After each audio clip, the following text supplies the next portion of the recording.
Die familiealtaar, Bybel lees. Julle ondersoek die skrifte, omdat julle meen dat julle daaraan die ewige lewe het, en dit is die wat van my getuig, en julle wil nie na my kom om die lewe te hê nie. Eer neem ek van die mense nie aan nie, maar ek ken julle dat julle die liefde van God in julle nie het nie. Ek het gekom in die naam van my Vader, en julle neem my nie aan nie. As 'n ander een in sy eie naam kom, hom sal julle aanneem. Hoe kan julle glo wat van mekaar eer aanneem, en die eer wat van die enige God kom, soek julle nie? Moenie dink dat ek julle by die Vader sal beskuldig nie. Daar is een wat julle beskuldig, Moses, op wie julle gehoop het. Maar as julle Moses geglo het, sou julle my glo, want hy het van my geskrywe. En as julle sy geskrifte nie glo nie, hoe sal julle my woorde glo? Johannes 5 vers 39 tot 47.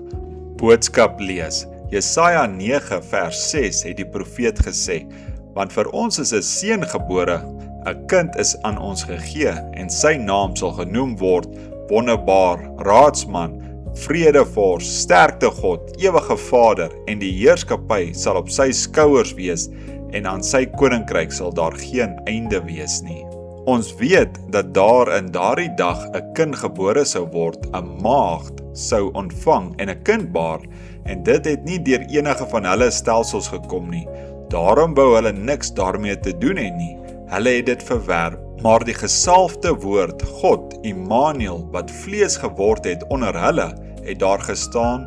Hy het gesê, watter een van julle kan my van sonde, ongeloof beskuldig? Deursoek die skrifte, want daarin dink julle dat julle die ewige lewe het, en dit is hulle wat van my getuig.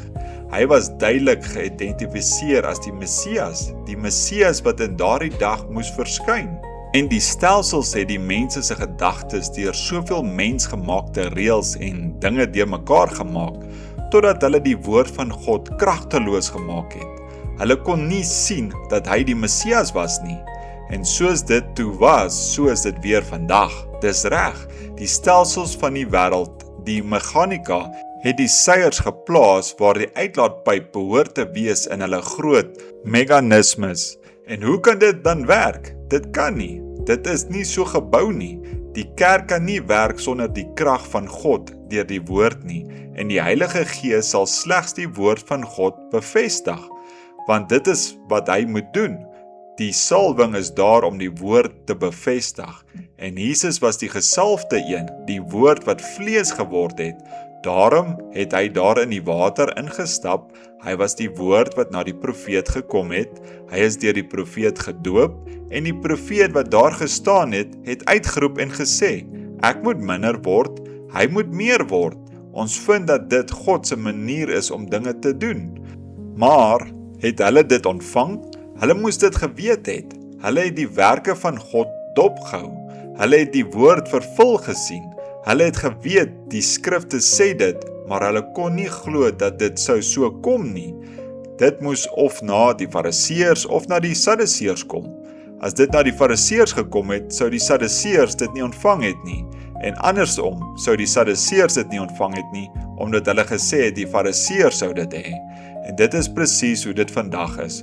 Ons stelsels en die hele ding het verrot en besoedel geraak.